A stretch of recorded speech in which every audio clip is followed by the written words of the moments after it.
Ова не е сцена од филмот Кој тоа таму пее. Ова е македонска реалност во 21. век. Превоз со комбе, по дупки, кал, вода. Ванчо Лазаров секој работен ден, овој пат го поминува 2 пати.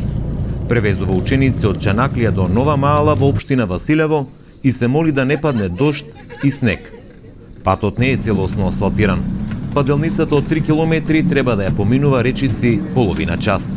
По овој пат се многу тешко патува секојдневно, посебно зимските денови, многу тешко дождови, снегови, некој пат вратиме дури од Струмица за Нова Мала, кружиме по 30-40 километри на ден.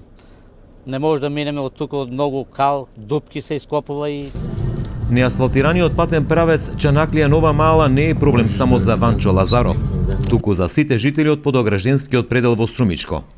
Најмногу им пречи на мештаните од Чанаклија. Тие секоја година очекуваат овој пат да биде асфалтиран, за да си ги скратат маките за патување до општинскиот центар, но и до Нова Маала.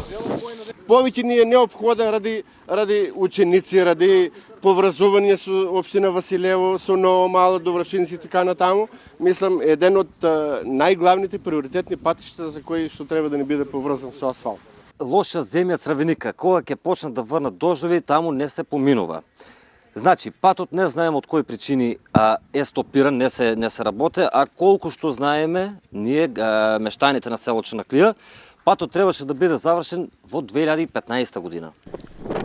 Патот Чанаклија Нова Маала се гради во фази, бидејќи општината нема доволно пари. Пред 2 години првата ја завршиле, откако добиле средства од државниот буџет кој го полнат граѓаните на Македонија. Општинските власти ветуваат дека и следната година ќе се асфалтира. Веќе изгласана програмата во која е влезен и втората фаза за изградба на овој патен правец во должина од 1 километар. Општина Василево веќе бара начини да изнајдеме финансиски средства да се реализира и втората фаза, за да можеме во наредниот период, доколку сме во можност и 2016 тоа да го сториме, но веќе за 2017 третата фаза да се реализира и таа. Независно од каде доаѓаат, дали од државата или општината, жителите на Чанаклија и Нова Маала чекаат да им се асфалтира патот, бидејќи тврдат дека тоа се нивни пари. Со народни пари, со наши пари. Јас мислам со парите на населението. Според проекциите, патот Чанаклија Нова Маала чини 25 милиони денари. Градоначалникот Стојанов тврди дека парите транспарентно и отчетно се трошат. Но давате ли отчет на граѓаните за тоа што е сработено и со кои пари е сработено?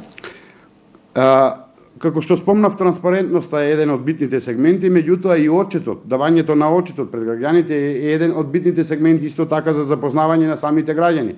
Отчетот тоа го правиме на различни начини. Преку својата веб страна на општина Василево, преку пишани списанија кои ги издаваме секоја година на крајот од годината. Василевските социјалдемократи пак сметат дека општината била скарана со транспарентноста во поглед на трошењето на народните пари. Факт е дека доколку сакате за било кој од тие документи да стигнете, да видите како се трошат тие пари, пред вас се појавуваат една купа на бариери со кои што не можете да утврдите каде точно одат парите на граѓаните.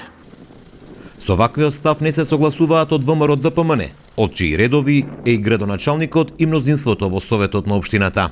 Одговорот како се трошаат народните пари тешко може да се открие во случај кога сите локални самоуправи за капитални инвестиции зависат од централната власт. Не е исклучок ниту општина Василево. Реализацијата на нивниот буџет до 1 октомври е едва 45%. Нема пари. Ова упатува дека планираните инвестиции во општината се доведени во прашање. Државата секако дека не сака да има друг контрол на средствата. Тоа мислам дека е расчистено прашање. Притисокот мора да дојде од оздола, од граѓаните преку општините. Ако се отвара улица во некое село, ако се отвара чешма, училиште, градинка, што и да е, било која надлежност, доаѓаат луѓе од централна власт.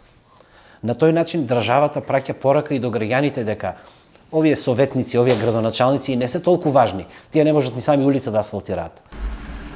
Се додека не се асфалтира, Ванчо Лазаров, но и останатите жители од подогражденскиот појас ќе возат по полски и неасфалтиран пат и ќе се молат да не падне дожд и снег.